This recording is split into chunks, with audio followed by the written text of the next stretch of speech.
मित्रों, आज से हम मेंटल हेल्थ पे एक नया सीरीज स्टार्ट करने जा रहे हैं। मुझे विश्वास है कि आपको ये अच्छा लगेगा और आप इसके बारे में जानकर अधिक से अधिक समाज के अंदर और अपने आसपास मेंटल हेल्थ के बारे में लोगों को जागरूक कर सकते हैं।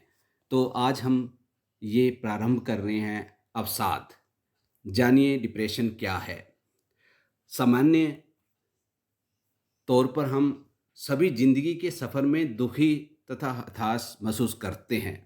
खासकर जब कोई अपने से हमेशा के लिए बिछड़ जाता है या परिवारजन की मृत्यु हो जाती है या कोई धन की हानि हो जाती है या व्यापार में घाटा लग जाता है, तो फिर समाज में किसी घटना से इज्जत प्रतिष्ठा को धक्का लग जाता है तो मन उदास तथा हारा हुआ महसूस करता है।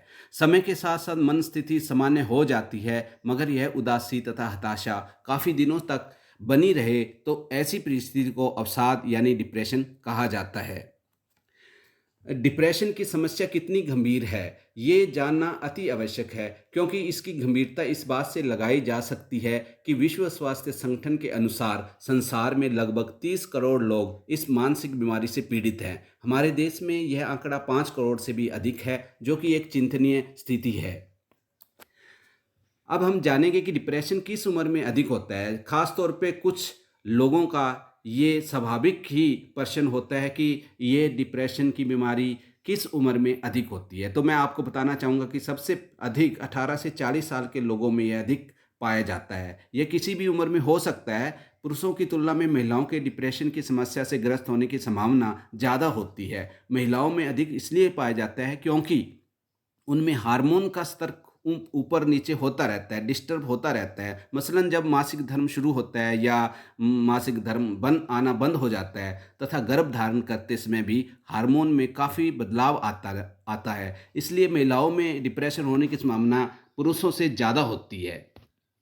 और मित्रों, मैं ये भी बताना चाहूँगा कि डिप्रेशन के अन्य कारण क्या हो सकते हैं। डिप्रेशन का कोई एक कारण नहीं होता है, बल्कि यह कई तरह से हो सकता है। मुख्यतः इसके कारण में बायोलॉजिकल कारण जैसे कि दिमाग में केमिकल की डिस्टरबेंस, दिमाग में चोट, आनुवंशिकी कारण, साइकोलॉजिकल कारण जैसे कि नौकरी छूट जाना, निजी समस्या, पारिवारिक क्लेश, शादी में सामंजस्य नहीं होना या ऐसी कोई घटना जिससे समाज में इज्जत को धक्का लग जाए इत्यादि डिप्रेशन के कारण बन सकते हैं।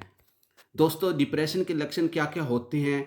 डिप्रेशन को कैसे पहचान सकते हैं? कई दिनों से ख़ास तौर पे ये 15 दिन से ज़्यादा लगातार निम्न लक्षण हो तो यह डिप्रेशन हो सकता है। जैसे कि बेवजह थकान महसूस होना, मन का उदास रहना, बेचैनी रहना, चिड़चिड़ापन रहना, निराशा रहना और इसके अलावा सोचने और निर्णय लेने में कठिनाई आती है, ध्यान केंद्रित करने में कठिनाई आती है, कुशलता से काम करने में असमर्थता होती है, अपराध बोध और बेकार की भावना बढ़ती है, नशीली दवाओं और शराब की खपत में ज़बरदस्त वृद्धि हो जाती है, बंदा नशीली दवाओं और शराब का सेवन ज़्यादा करने लग जाता है, सिर दर्द और शरीर में दर्द रहने लग जाता है, मांसपेशियों में दर्द रहने लग जाता है और थकावट महसूस होती है। दूसरों से अलग होना, ख़ास तौर पे कुछ जो मरीज़ हैं वो दूसरों से बातें करना बंद कर देते हैं, अकेले रहने लग जाते हैं, नींद में गड़बड़ी तथा अत्यधिक नींद से लेकर अनिद्रा तक की समस्या आ जाती है।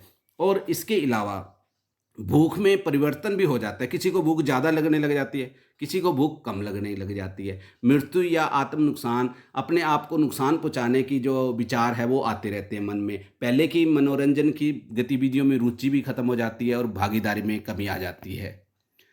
डिप्रेशन हो जाने पर किस डॉक्टर को दिखाएं, ये सबसे महत्वपूर्ण बात है, क्योंकि आजकल हमारे समाज में शिक्षा या मानसिक जागरूकता, मानसिक बीमारियों की जागरूकता की कमी होने के कारण लोग अलग अलग तरह के जैसे कि टोना टोटका या मंदिरों में या कुछ और देसी इलाज वगैरह करवाने लग जाते हैं, जो कि वैज्ञानिक दृष्टि से ठीक नहीं है। तो मैं ये कहना चाहूँगा कि डिप्रेशन हो जाने पर किस डॉक्टर को दिखाएं, सलाह मशविरा करें, ये जानना अत्यंत अत्यंत आवश्यक है।